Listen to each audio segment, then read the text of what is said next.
job done. When it come to crunch time, I'm awesome. 3 seconds on the clock, you can call me. And my hands is where the ball be, nigga, I'm clutch. Clutch, clutch, clutch, yeah, nigga, I'm clutch. Clutch, clutch, clutch, yeah, baby, I'm clutch. Clutch, clutch, clutch, clutch, clutch, clutch, yeah, baby, I'm clutch. Clutch, clutch, yes, clutch, clutch, clutch, clutch, yeah, baby, I'm clutch.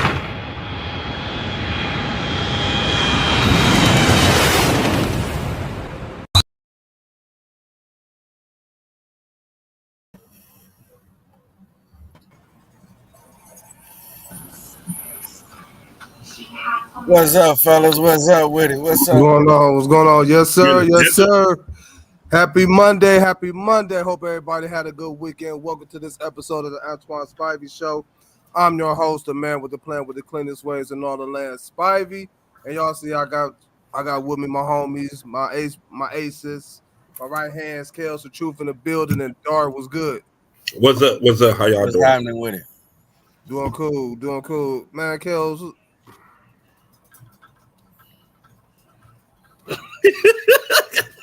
Hey, the fantasy, you said we're gonna do fantasy draft recap, so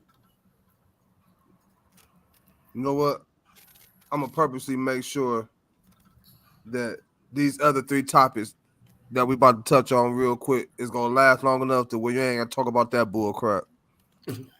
That's called an audible. That's called an audible. Man, how was y'all weekend, man? well, you are the star quarterback, so it's okay. How was y'all weekend, man? My weekend was nice. My weekend was a little tumultuous, but you know, everything gonna be everything. Hey, that's all it can be. Everything just be everything. How was your weekend, Kels? My weekend was nice, and today is just want to make a real shout out. Today is my daughter's birthday. She turned 18. She at college. It's her first birthday I missed. So, you know. You said it's the first birthday you missed? Since she was born. Wow. Big ups. Happy birthday. All right, happy birthday. Yeah, big ups. Yeah, my weekend was cool, man. I tried to relax a little bit. Had a couple of drafts to do. Got about 3 more drafts to do, but, you know, hopefully we'll get to that in a minute. Before we go any further, don't forget, y'all like, follow, and share on Facebook. Also, subscribe to the YouTube channel at the Antoine Spivey Show and the Signature Series Network. With that being said, we gonna get right into it. The Browns announced today. I'm pretty sure that shouldn't have been nothing surprising. Nick Chubb to miss the first 4 games of the season as he recovered from the 2 knee surgeries that he had, stemming from the Week 2 game against Pittsburgh last season. What's y'all thoughts on that? How y'all feeling about that? I expected it. I didn't expect Nick Chubb to be ready, full go for the season. He's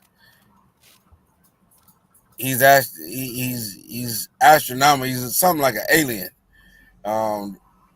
through his healing process. But like I say, I didn't expect anything less. I did expect him to miss some games. 4 games. I thought he would miss more, honestly. I thought he might miss at least 6, but we'll see. Well, I think the Browns was being cautious with him. I think this was to protect him from himself, because I think Nick Chubb thought he could be out there his goal was to be there day one. That's why he worked so hard in rehab to come back from that injury. But this is a good thing. Like I said, they probably protected him, put him on the PUP list for 4 games, and let it heal some more. Then he'll keep running and jumping on it without non-contact. Once he comes in practice, let's see how that goes. But it's a good thing that it's not a good thing he missed these 4 games, but just to protect him, it was a good thing. Why do you feel like it's protecting him?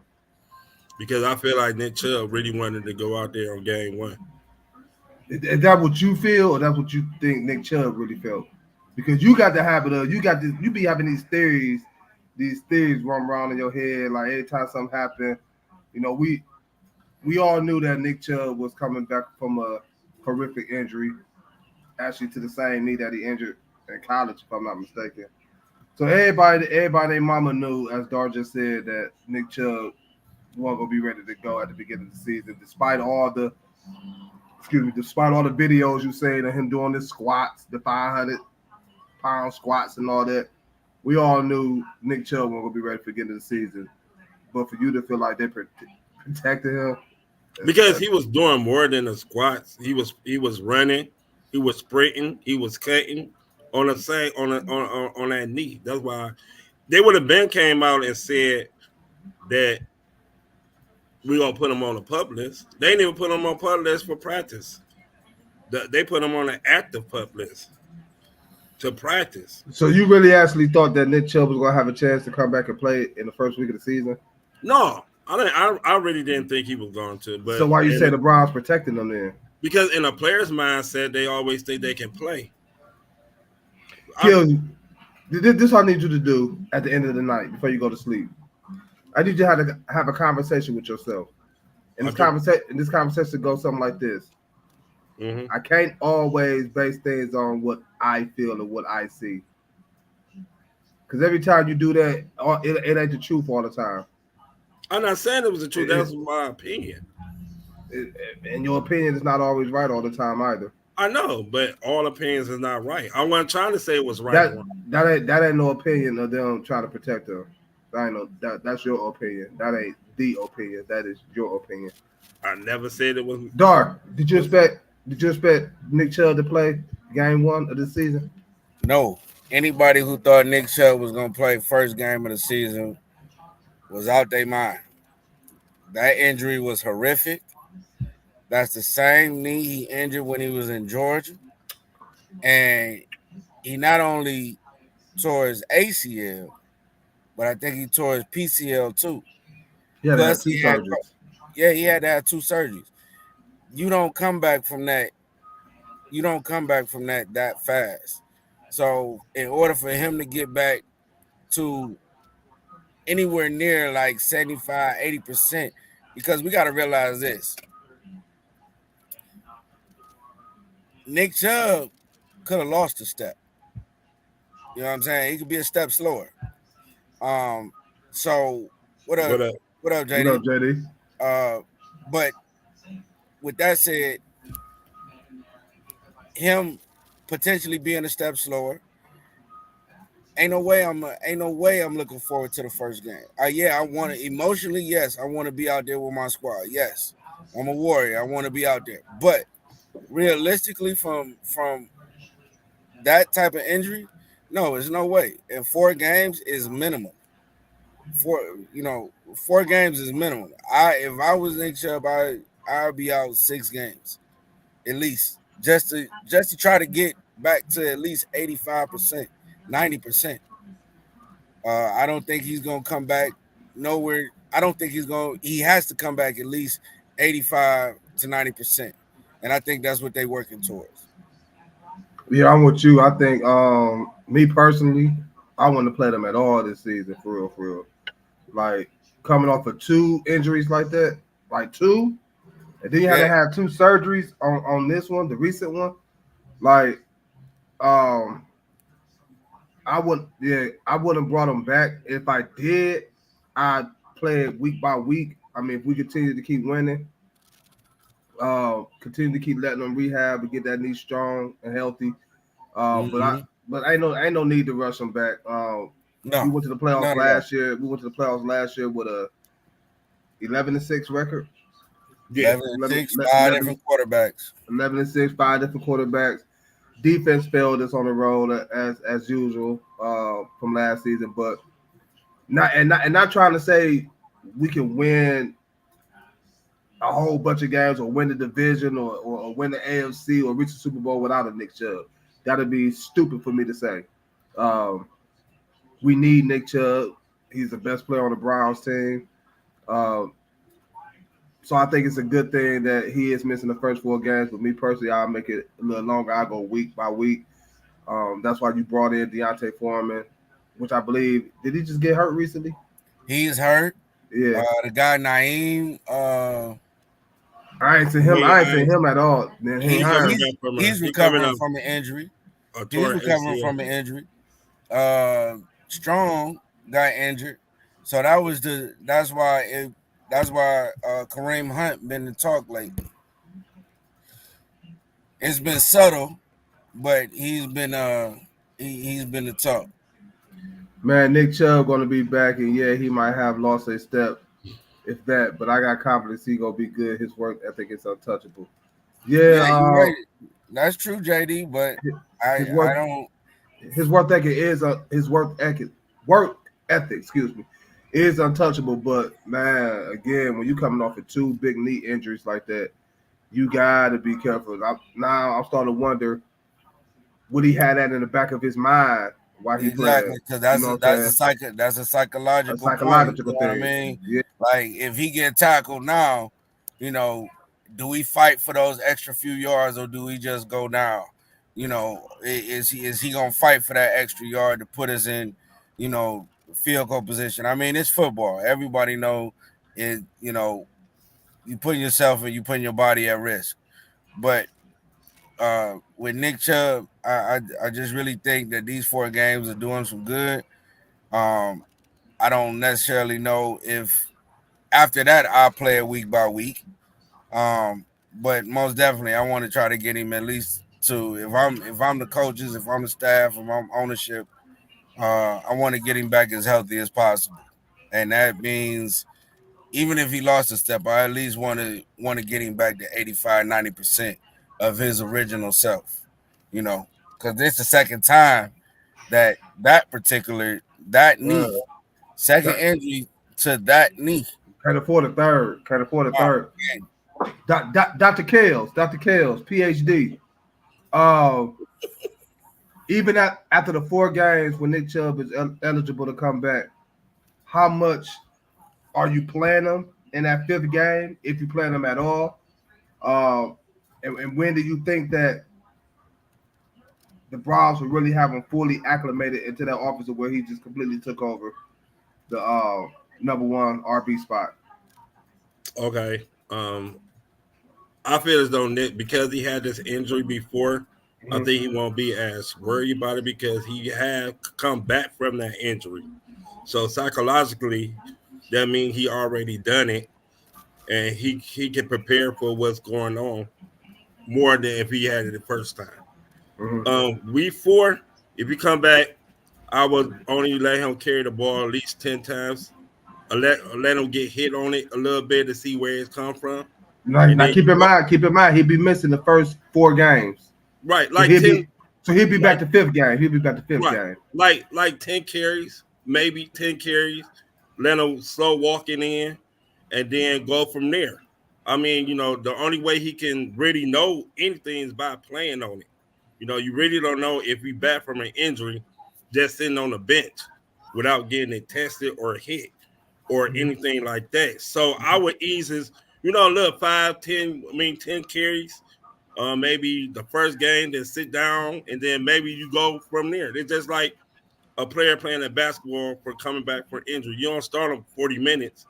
You ease them into the game. So I feel that you should just put him in the game, let him carry the ball 10 times, and see how he feel, what type of shape he in, and go from there. But if when he come back, I think really he'll be at full strength for probably the 10th game, probably 10 games. Mhm. Not 10 games, but the 10th game. So maybe 5 games after that, Nick Chubb will be not Nick Chubb. Nick Chubb is not going to be Nick Chubb this year. He's not. He going to be I at don't 80, know, man. at 80 or 90%. He better than most of these running backs that we have right now. You know what I'm saying? So I feel as though he probably going to be more like not himself, but he's still gonna be more. He's gonna be explosive because he came back from this injury and he working his tail off. Yeah. I mean, I don't know about the Nick Chubb not being Nick Chubb, as Dar pointed out. He came back. I think it was a couple of weeks ago we was talking about the Nick Chubb injury. Dar had pointed out, he came back for the first one from Georgia. Like he ain't never missed a beat. Yeah. And I think Nick Chubb is just, how I was telling you the one day, you get that one generational player every couple of years or however it is you want to put it.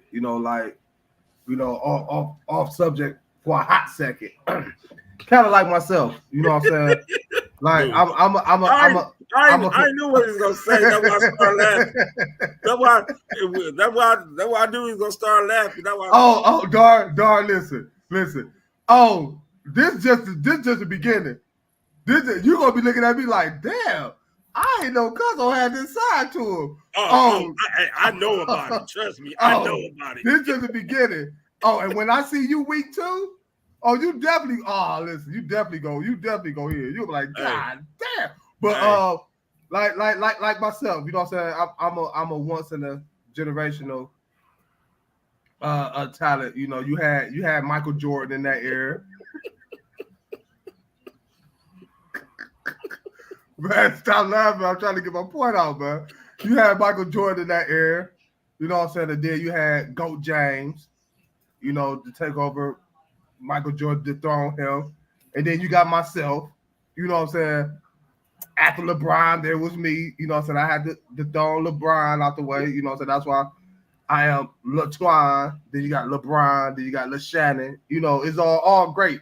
All greatness. So I understand that because it's kind of like why both of y'all shaking y'all head at the same time, like simultaneously like that. That sounds like some bull crap that you just put up. You know what I'm saying? Like I always tell you. Blasphemy. Like I always tell you, and I'm gonna tell you again. Because your words don't mean nothing no more. It's okay. It's okay because I'm the one that gonna always come back at you. I don't know about these other people. You try, but you fails. But Kale's the truth. Even if I fail, I win. At least you know. You know what? Time out. See, this is the thing. This is the thing when you are live and doing shows. Things happen to where you have to go off script. Now, what I mean by that, let me read this comment. They're going to slowly get them involved. I think now just to throw them in there, if the Browns letting them play, maybe they'll know something we don't know. I feel you, JD. No, Casper, it ain't the wine. This truth speaking right here. Nah. Kill, it's a god doggone shame that you feel comfortable with saying crap like, even when I lose, I win. Even when I lose, I'm going to be the biggest loser there is. I'm going to be the best loser there is. You is the only cat I know that just says like blasphemous things like that. Let me just try to explain that. What I'm saying is this. No matter what's the struggle or no matter what, as long as I know I did my best and I tried to do what was great, then if I lose, I can still hold my head up and say, hey, I worked at it. You know what I'm saying? Bobby? BW. BBB so was good. That's the only thing.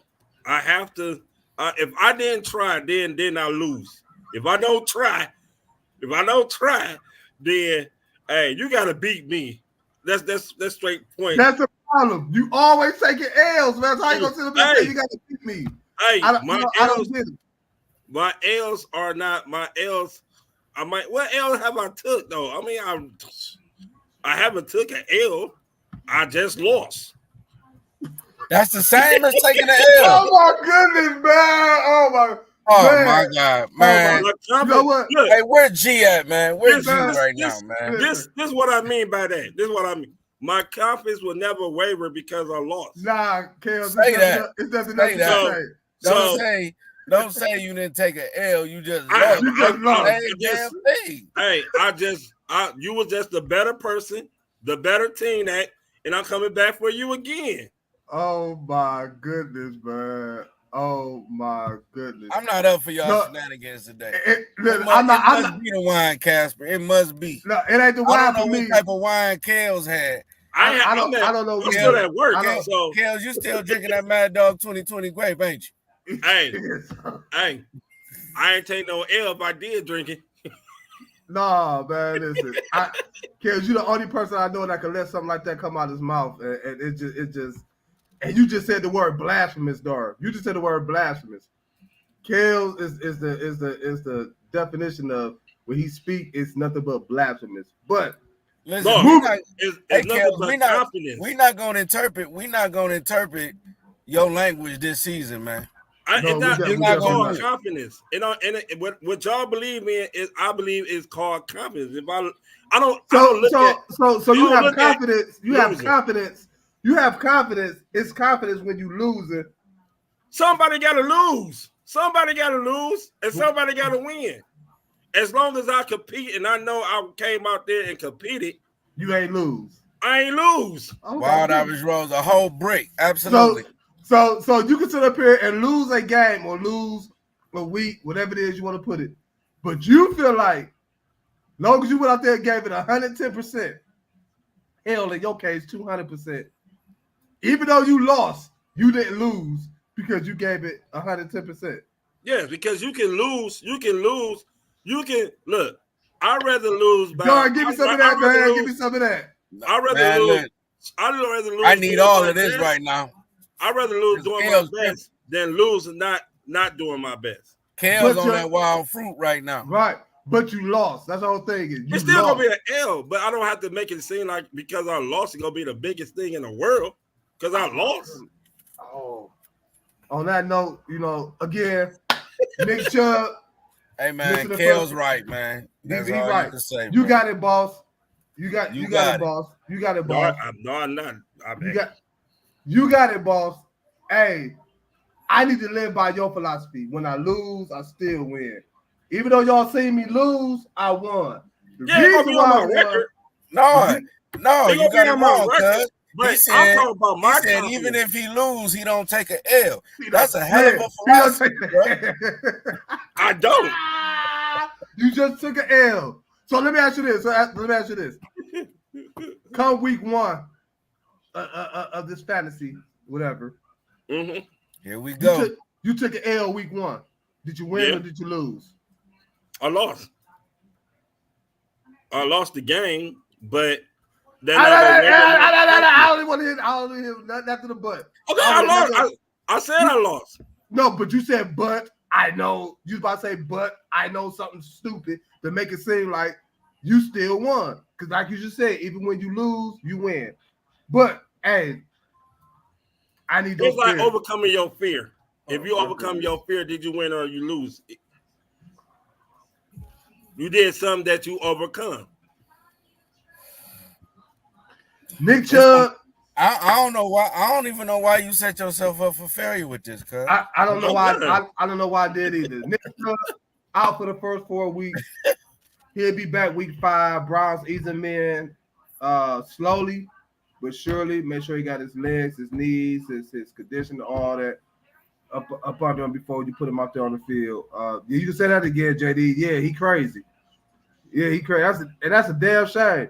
Everybody, but you know about you, Kels. That's crazy. That's crazy. I am crazy. I already know that. You need to go. You need to get some help. Get that shit fixed. Some more breaking news. Hold up, Kels. Do you talk to yourself? Do I talk to myself? Mm-hmm. What, in private or on the streets? Which one? Oh my goodness. Yeah, man. Oh my goodness. In private, bro. As long as you don't talk, look. Everybody gotta motivate you. You gotta motivate yourself. Ain't nobody gonna motivate you but yourself. Sometimes you gotta get you gotta give yourself a prep talk to get yourself motivated. As long as you don't answer yourself, you're not crazy. Oh well, I'm crazy then because I answer myself. So see, that's crazy. Sometimes I be needing. Sometimes I just be needing. What, confirmation? No, sometimes I just need an expert opinion, and Okay. I'm an Let's expert go. on some things. Because I'm about to say, you answer yourself an expert opinion, but you don't even know the answer to what you answer yourself to. Do If that I'm an make sense? expert, evidently I do know the answer. So why are you talking to yourself? Like you just said, sometimes you gotta motivate yourself. Sometimes you gotta come on, man. Oh Okay, my goodness. let's get to the next. Look, Because Kel done reeled you in with that one, man. He done Right, baited right, and reeled right. you in.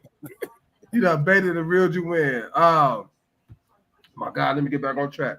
As I was saying, other breaking news today: the Cowboys and CeeDee Lamb finally agreed to a deal, a 4-year deal, with $136 million. I think it's what, $38 million guaranteed. Guaranteed, 38 million that's a signing bonus. Yeah, You got That's a to signing bonus. Oh, $38 million signing bonus. You could give me that, I'll be cool right about now. Second highest pay. Second highest paid behind Justin Jefferson. Mm-hmm. annually. At that, go ahead, Kels. What you say? I'm sorry. No, go ahead. What'd you say? No, I said annually. That's all I said. You said annually? Yeah. Okay. Did Jerry Jones? Well, that's what I said. Kels will throw you off, man. Kels will throw you off Hey man, ASAP, man. I didn't do nothing. Kels will throw you off ASAP, man. Well, y'all tripping today. I don't know what y'all tripping on me for today. I did not know why. All right, CeeDee Lamb. Okay. said annually. I said annually. Okay. I said annually. Oh my goodness, man. I told you, Kels, we're not interpreting your language today. This season, man. Get G on. G could be your interpreter. Okay, whatever. Like I said, along you know what I said, and you y'all correct me, then y'all already know what I'm saying. So so it doesn't matter. CeeDee Lamb, man. CeeDee 4 years, Lamb, 136 million, 38 in bonus. Did Jerry Jones wait too late to get this deal done, considering that the season is what, a week and a half away, and CeeDee Lamb haven't been on the football field? And with him finally being signed, do that change the win-loss projection for the Cowboys this season at 9.5 wins, kills? I think they already planned this because for the simple fact is that CeeDee Lamb wanted to be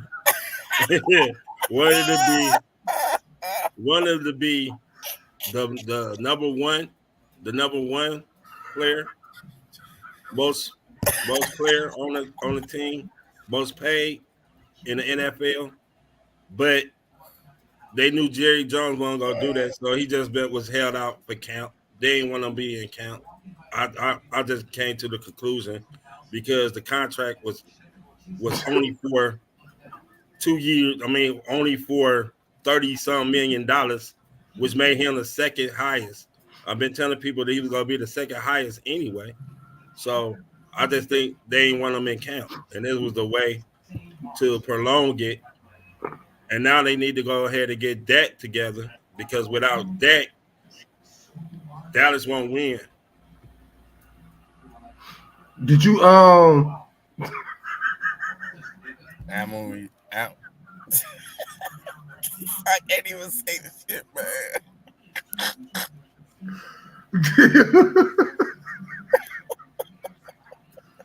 Oh my goodness. It's a Monday, man. I had a bad day at work. Oh my god. I said one word wrong, and Hey, everybody in the world.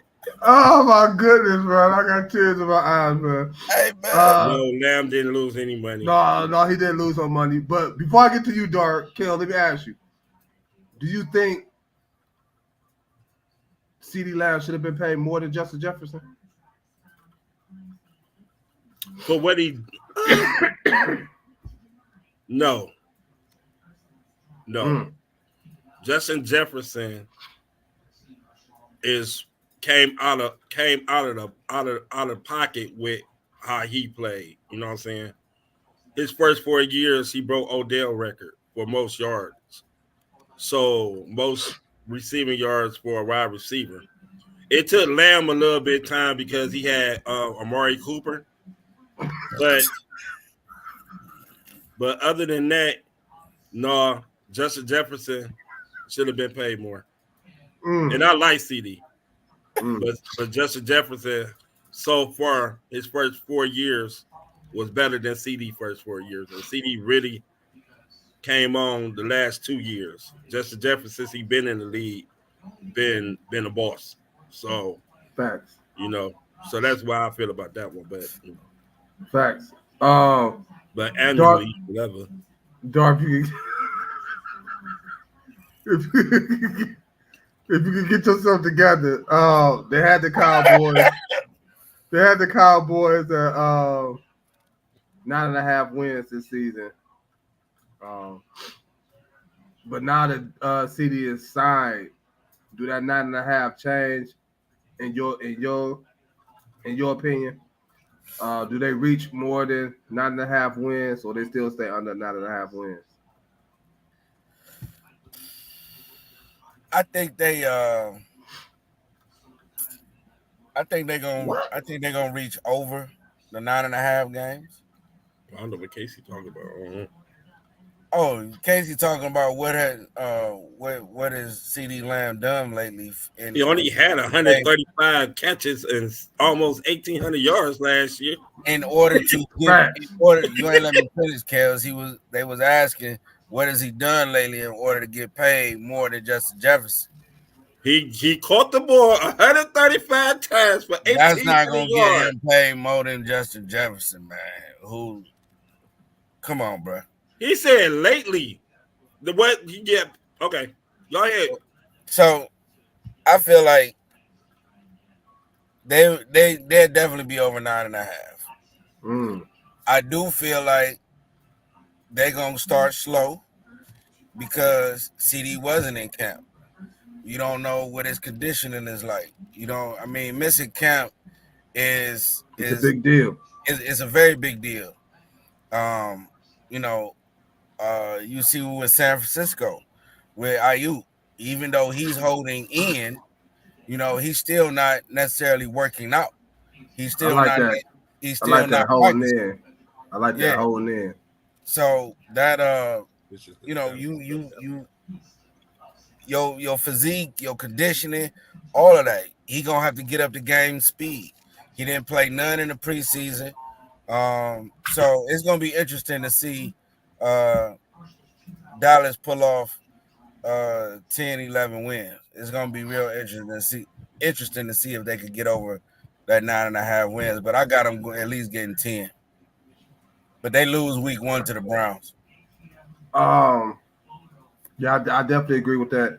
Losing week 1 to the Browns, and I'm still stick with the under 9.5 wins, even with CeeDee signing. The Cowboys lost a lot on the defensive side of the ball.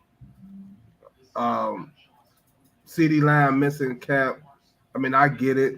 Him and Dak Prescott got a report. They've been playing with each other for the past 3-4 years, however long it's been. But at this stage in both of their careers, kind of like how I feel about Aaron Rodgers when he missed that season last year. The older you get, these players are getting bigger, faster, better year after year. Yeah. And Dallas got a lot of issues they need to work out organizational wise, starting at the top with Jerry Jones. Jerry Jones, you just signed a check, like I tried to tell Mr. Return C Mac right here. You just sign the checks. You let the GM be the GM, do their job. Jerry Jones is the GM, I thought. He need to get a new GM. He need to get a GM and let them do their job. He just be the owner and write the checks. That's it. Let the GM run the team. What? Cowboys need to put Luka at quarterback. Who is Luka? I guess he talking about Luka Doncic. What's up, big bruh? Trey Lance? He said Luka, so I guess he talking about Luka Doncic. He the Oh. best. He the best passer in Dallas right now. Okay. So he trying to say Dak is not a good passer. Hey, that's what it sounds like to me. But But go ahead. But I got Dallas under 9.5. he live in Dallas. Or at that you say what? I say he live in Dallas, so he seen them up close and personal. Yeah, that's a bad move. Bad move. But I still got the Dallas Cowboys at 9.5 wins. I don't see anything that'll make me think otherwise. Much as I like what CeeDee and Dak did last year, I don't see them replicating exactly what they did last year, but they're gonna come close to doing it. Again, they got to answer questions on the defensive side of the ball. As Sheedy mentioned, they lost Dan Quinn, which I feel is a big subtraction from their team defensive wise. So we'll see how all that. We're not even the best. They also lost Deron Bland. Deron Bland, yeah, they lost Deron Bland. They got Diaz coming back off of injury, so we don't know how he's going to look or what type of shape he's going to be in. Let Kales tell it. Michael Parsons coming up for a contract, so ain't no telling how he's going to play. He might not be happy, right, Kales? Because they got his money, right? Okay. CeeDee happy, so CeeDee happy. That gonna be happy now. So Michael Parsons might come into the season not happy because of the contract. So ain't no telling, but it's good. It's good that CeeDee got paid. I'm happy to see these athletes get what they deserve. Because ownerships and organizations can do them dirty. You see how they try to do. You see how they try to do T. Higgins in Cincinnati. Want to franchise tag them, don't want to pay them the money, but when the players got the powers in their hands to demand what they want and get it, it's always a good thing for me to see. So big ups to CeeDee Lamb getting that contract. It'll be interesting to see what Jamar Chase get too. Jamar Chase ain't getting nothing until next year. Yeah, Jamar Chase. He got 2 years on his contract. Even though he outperformed his contract. Yeah. Mike Brown is not redoing that contract. He don't pay people, man. He do not pay. So they're gonna go through this whole fiasco next year. After that, the only way Jamar Chase is getting another contract is with another team. Yeah, because Mike Brown is not doing. You see, he had to come back to practice. Look, he got tired of giving up that holding out money. $100,000. Yeah, he got tired of that. I would too, but come on over here, Jamar Chase. And that's another thing. Mike Brown is not trading Jamar Chase to definitely not Cleveland. And to no AFC North team. None whatsoever. So again, big ups to CeeDee Lamb, man. Get your bread, man. Now come on the field and produce. Keeping it in the NFL. We got a lot of skilled, nice offensive players coming out in this year's draft that was drafted. You got the quarterbacks, Caleb Williams, Jada Daniels. You got the receiver, Marvin Harris, is the headline of rookie class. In y'all opinion, who y'all think will win the rookie of the year, the offensive rookie of the year this year in the NFL, Dar? That's going to be interesting.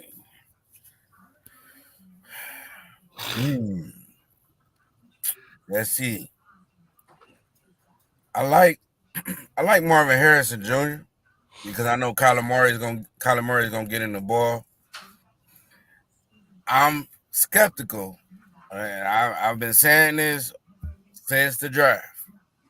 I'm skeptical on Caleb Williams being successful this season because even though he has the weapons around him, his coaches still got to coach, and their offensive line is going to have to keep him upright. All that running and scrambling and everything else he's doing, you call him Patrick Mahomes too. But we didn't see enough of Patrick Mahomes and how he play in the NFL. So people kind of dial in, and they start getting your number after a while.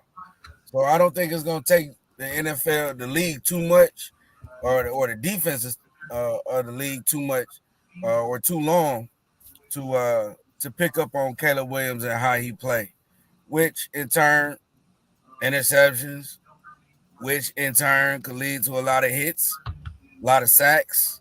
So I'm just if his if the coaches and the management keep him in the best possible position to be successful, then we might have it might be a close one between Marvin Harrison and Caleb Williams.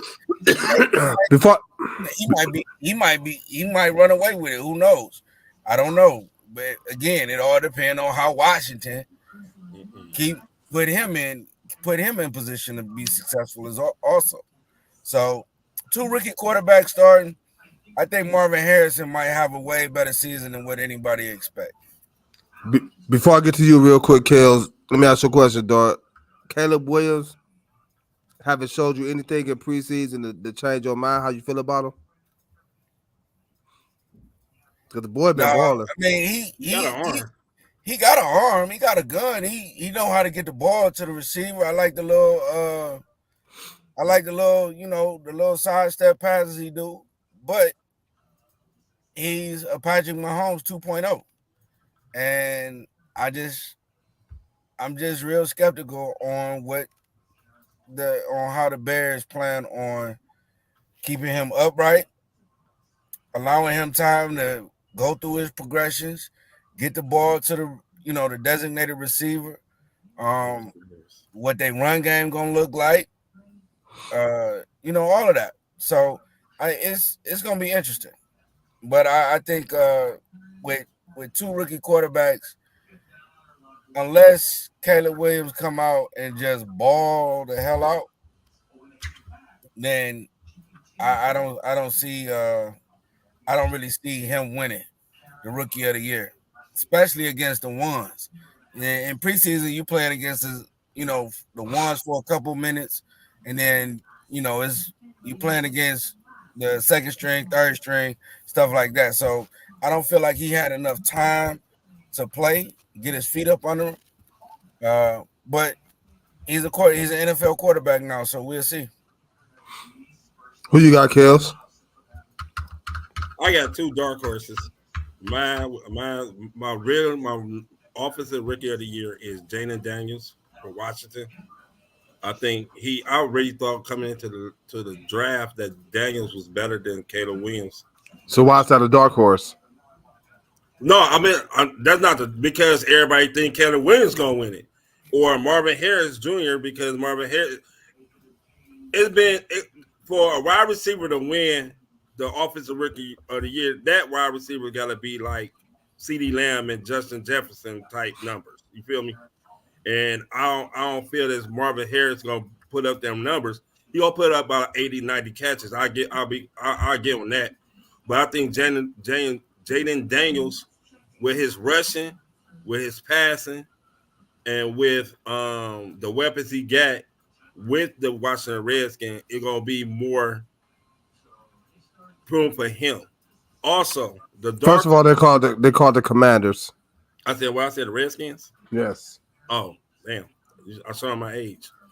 Also, Bo Nix out in Denver could be considered too. That's a dark horse. That's a dark horse. That's why I was talking about a dark horse. Bo Nix has more experience than both them quarterbacks as a pro style quarterback. What up, Baylot? He played for Oregon for some like 4 years, 3 years, something like that, as a starting quarterback. And he has an offensive-minded coach that can help him. And he got some decent weapons in Denver to pass the ball because Sean Payton is a better offensive-minded coach than the other two. But I'm picking Jaden Daniels off the strength of his rushing. That he gonna rush for more yards. He gonna pass for like 2,000 or 3,000, rush for like 700, 900 yards this year. They also have about like 13 touchdowns running and probably like 24 touchdown passing.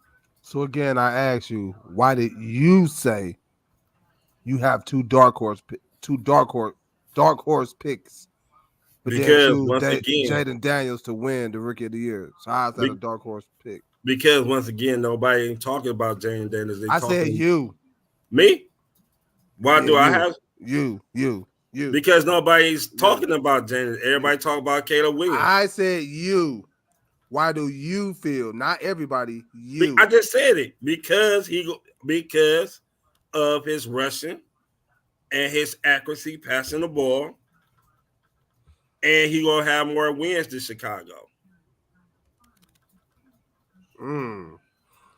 I forgot you're an underdog person, so you're gonna always roll with whomever. It's not been spoken about a lot. For me, I'm gonna go with Marvin Harrison Jr. I think, much as I think Caleb Williams is gonna do a good job in Chicago. No, I don't see Chicago winning no Super Bowl this year. No, I don't see them winning no division, but I see them having a great, I ain't gonna say great, a good season. They won how many games last year? 5, I think. 5 or 6. Six. I think Caleb Williams. Or that might be 7. They were 7-10. 7-10. I think Caleb Williams could get them 2 more wins. So that's 9-7. 9-8. Looking at 9-8. 9-8 for the Bears. But I just think with Marvin Harrison, he's coming to a situation where he was already the best wide receiver coming out of college. Some of the best hands, best route running, probably done seen since Devontae Adams and Amari Cooper. Because for a while they was the top echelon of the league as far as route running and how they run their routes. And Marvin Harrison also come to a situation where he have a proven veteran quarterback in Kyler Murray. And we know when Kyler Murray is healthy, the type of damage that he can do on the football field. You see what he did with D-Hop. I think he do the same thing with Marvin Harrison. I think Marvin Harrison going to get a lot of targets thrown at him this season. I can see Marvin Harrison getting double-digit touchdowns this season as a rookie. I do agree. Well, I'm not going to agree with that. Let me take that back. I think you said, Kels, in order for Marvin Harrison to win Offensive Player Rookie of the Year, he had to have a season like, who you say, Randy Moss? Who you say? I said a season not like Justin Jefferson. Like Justin Jefferson. His rookie season, not the explosive season that he had 135. I'm not talking about that type, 1,800 yards. I'm talking about like 93 catches, 1,400, 1,500 yards with, like you said, double digit, because most of the time, Offensive Rookie of the Year always go to the quarterbacks. Always. They always go to the quarterbacks. I can see that with Marvin Harrison. I can see that. I can see that too. That's what I'm saying. So I will get an edge to him at number 1.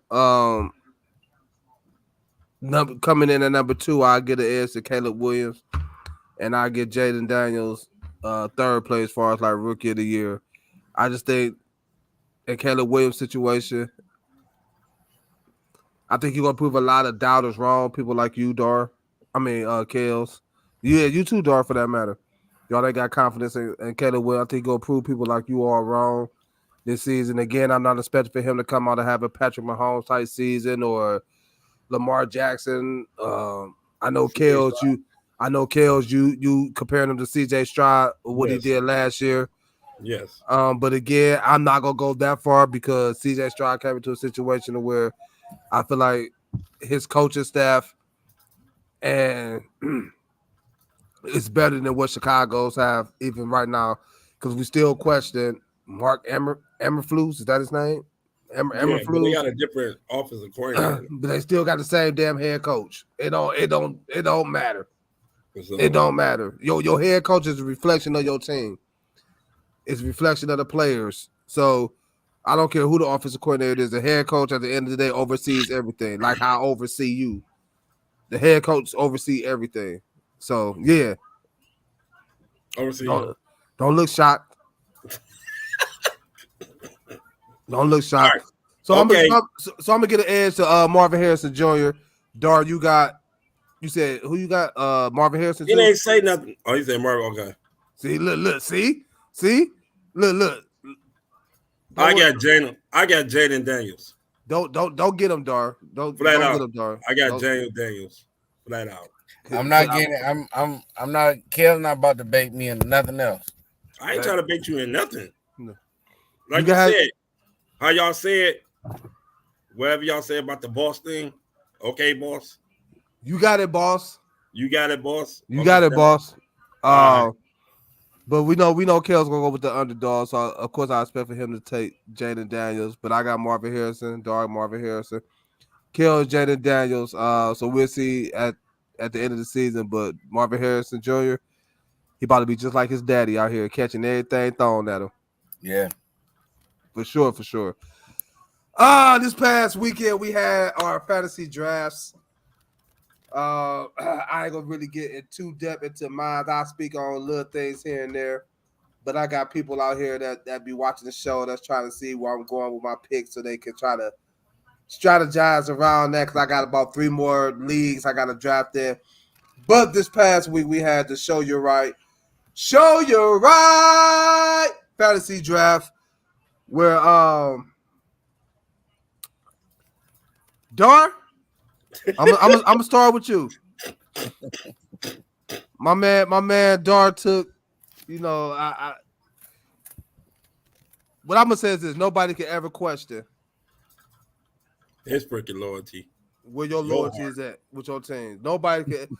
I hear anybody question that. We got a problem. Well, even in the division, just the division. Look, he just went with the division. Period. He represent the AFC North. He representing. My man took Amari Cooper in the 3rd round. Please explain that pick, please. It was Amari or somebody else, and the person I wanted. Hell, it was all kinds of people. No, the person I really wanted, I think got took, and I can't remember exactly who. And it was right before you draft. Yeah, and my mouse was stuck on my mouse was stuck on Amari, so I just picked like fuck it. But Amari gonna be all right. He gonna be all right, but at the 3rd round, that's how you felt. Man, listen, it was quite a few players that I wanted. Everybody started picking, and then like Kales had a double pick because he had the first pick or whatever, and then the whoever had the last pick had double picks. You want a Travis Kelce? Huh? You want a Travis Kelce? Yep, I sure did. But then he got took. So I took Amari Cooper, and then I came right back and took George Kittle. I could have took Kittle right there in the 3rd, but I waited around to take George. I mean, I like Amari Cooper as a player, but I damn sure would have took him in the 3rd round. You could have got a Cooper Kupp. I know. Then they took my Browns defense. They was taking every damn thing, man. They just took all the Browns for you. That's what it was. You could have even got Chris Olave. I know. I was trying to get. Matter of fact, I was trying to get in Jigba. Not in the 3rd round. Not at that round. No. Say what? Not at 3. No. What you mean at what you talking about? You said you was trying to get Jackson and Jibba in the 3rd round. He ended up still being on the board right after somebody took him right before I could take him, and I think that was later on. Yeah, you definitely want to get him in on 3rd round. That would have been. The Amari Cooper was a shocking pick in the 3rd round, but Jackson Smith and the Jigba, that would have definitely been that would have been you talk about a curveball. That would have been a curveball for real. Kales, I think for you having the number 1 pick, this will come in with you at you too smart for your own self. You dig too deep for your own self. I feel like at the number 1 pick, your draft could have been better than what it was. But I feel like, in the words of JD, you didn't let your originality come through. I believe. I believe you tried to mimic what happened the prior year in the draft, and then Mimic what though? you me. Then you in your own There you war go. room. You in your own war room with your notebook. So Your how tablet, I was trying to mimic you? I your just want to paper know. pad. Listen, that's a whole nother show for me to talk about that. That's a whole nother show. Okay. I think you could have did better. With the picks that you had, especially when you got the number 1 pick and the last pick, you got to be very, very, very strategic on what you do. You really got to fill out every position, at least with a. You got to hit. You basically got to hit because you get that turnaround. So I got so in each round, I at least try to get my first pick was Christian McCaffrey. So that's my running back. Okay. I got a big. Then my next running back. What was my next running back? No, your next pick was Michael Pittman Jr. My next pick was that was after the 20th pick. It was Michael Pittman Jr. I said your next pick was Michael Pittman Jr. And then my next pick was Devontae Adams. And then my third pick was Rashad White. And my fourth pick was Trey McBride. And then my fifth pick,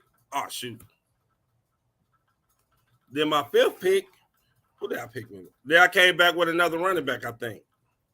So I mean, I don't know. The one thing I can say though that you said that might have been true, I could have came back with Travis Etienne if I wanted a running back, but that ain't how I wanted to do my draft.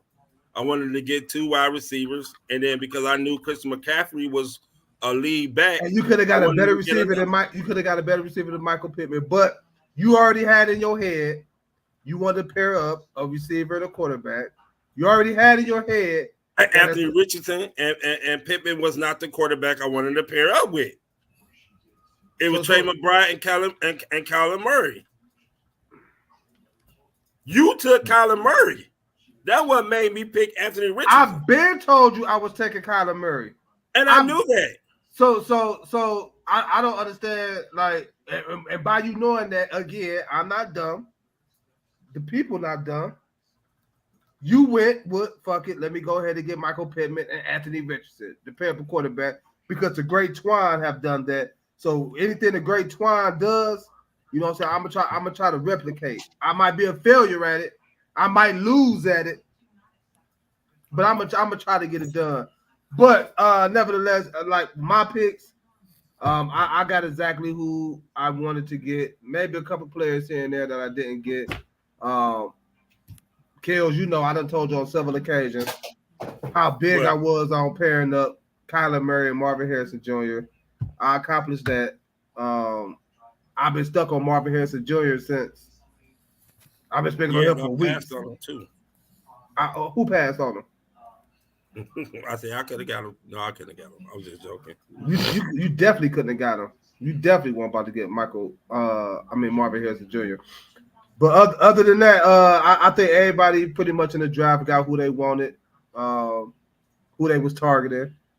Dar, I think you might shock some people and come in ninth place. I'm just messing with you.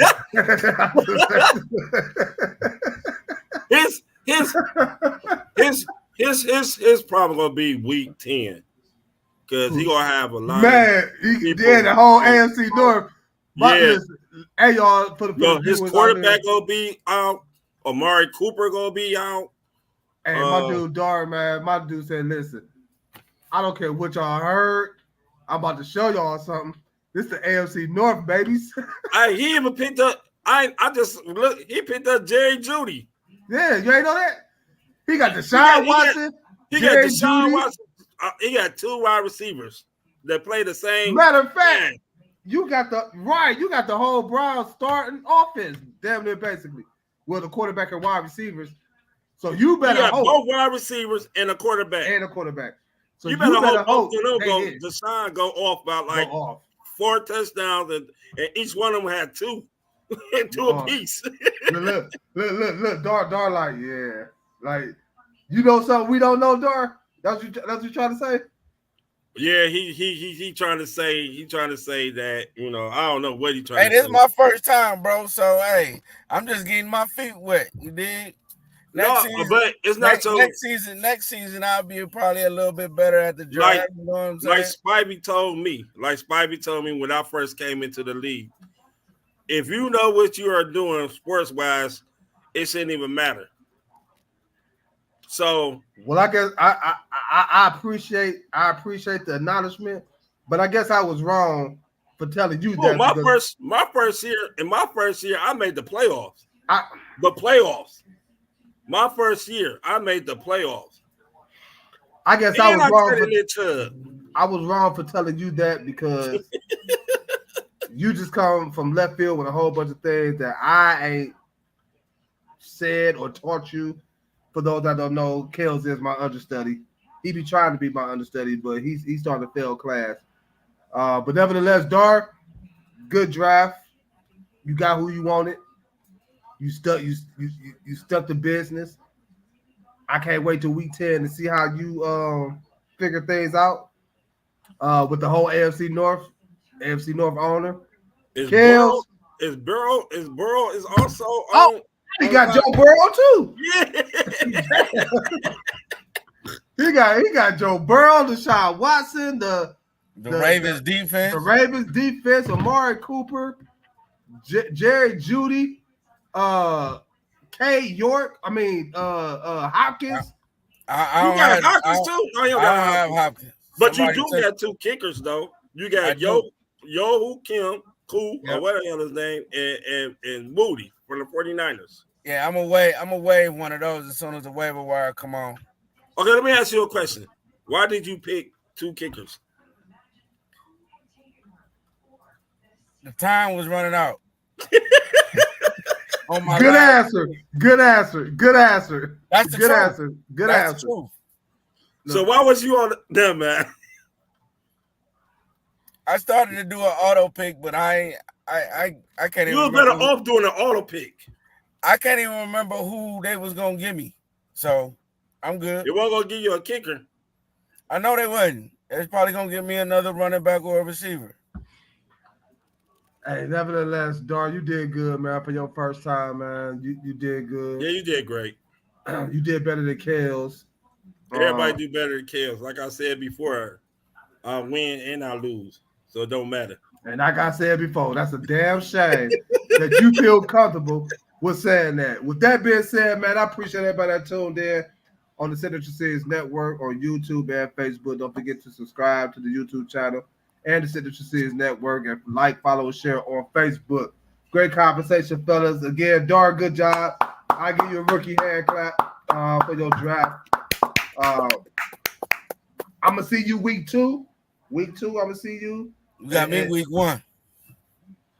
I got you week 2.